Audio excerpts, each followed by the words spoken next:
มาทุกคนทักทายสบายดีแต่เช้าๆนะทุกคนเนาะมื้อนี้ก็ถือว่ามีงานเนาะอยู่ในเรือนเพราะว่าลูกเพิ่นมาหิวข้าวนะเพราะว่าเพิ่นสิจัดงานในเรือนเนาะเฮ็ดงานขอเมียให้ลูกเนาะคนอยู่ไทยพุ่นแหละแต่ว่าสิมาก็ขอเมียอยู่ลาวเนาะ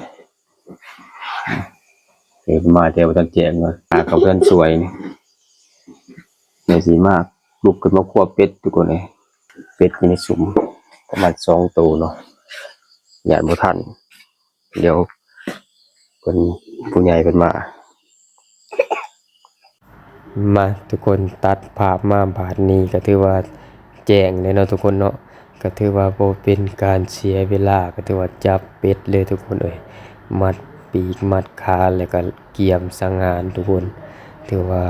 เป็ดก็บ่หลายเนาะ2ตัวถือว่าเป็นตัวใหญ่เนาะพอดีน้ำเดือดทุกคนเอ้ยก็เฮ็ดการจุ่มลงเลยแล้วทุกคนบาดนี้เพื่อบ่เป็นการเสียเวลาเนาะถือว่าลกมื้อนี้ก็จักหน่อยก็สิมีคนมาช่วยเนาะถาประมาณ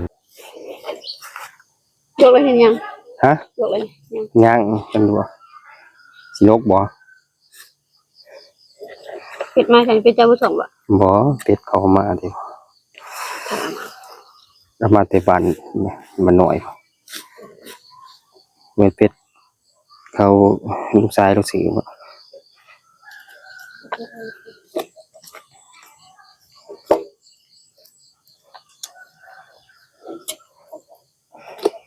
ถือบ่เละขึ้นเนี่ยเป็ดเล็กล่างนะ3 ขีดฮะเป็ดเล็กล่างนะอีกด่างก็สิบ่ได้สิแต่แม่14สีบ้าออกอะไรเก้าคิดมักอยู่ได้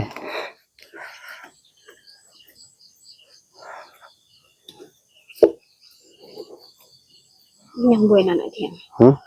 ยังหมดอันหอนว่าจะน้อยจุมี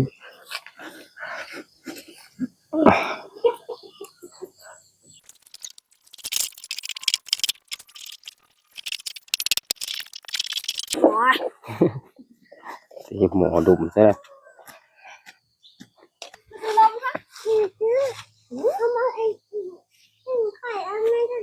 เฮ้ยเสื้อเด้อ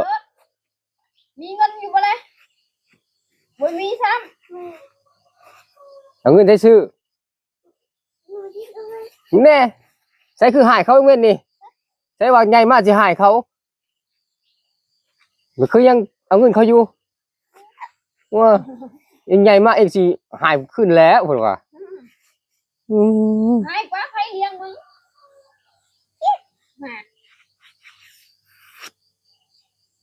พอแต่ตัดภาพมาหอดบาดนี้ก็หอดขั้นตอนการคั่วแล้วทุกคนเนาะ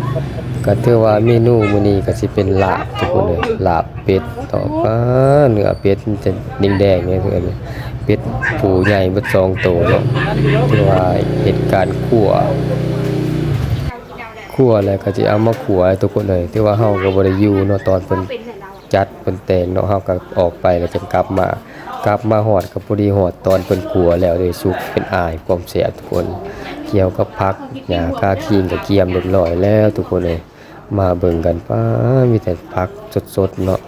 เดี๋ยวจากนั้นก็รอท่าคนเนาะทุกคนเนาะเอาปอกมาเลยค่ะมาที่เลี้ยงมันดับ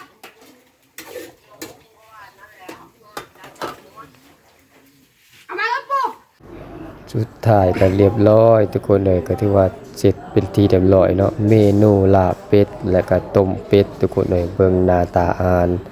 นี่จัดขึ้นเรียบร้อยเนาะรอท่าแต่แขกเขามากินเท่านั้นและเฉพาะต้มเป็ดและก็ลาบเป็ดก็ถือว่าสูตรการเฮ็ดนะทุกคนเนาะก็ถือว่าแบบบ้านๆเฮานี่แหละทุกคนเลยถือว่าใส่หัวสิไข่ใส่เครื่องเทศต่างๆเนาะต้มใส่ส้มมะขามเนาะทุกคนเนาะแล้วก็ลาบก็มีแต่เฮาซอยเนาะซอยแล้วก็จะนำมาคั่วหลังจากนั้นก็มาปรุงเนาะใส่มะเขือใส่ข้าวคั่วแล้วก็น้ำปลาเนาะต้องสิใส่แล้วก็ออกมาเป็นหน้าตาอาหารลาบเป็ดทุกคนเลย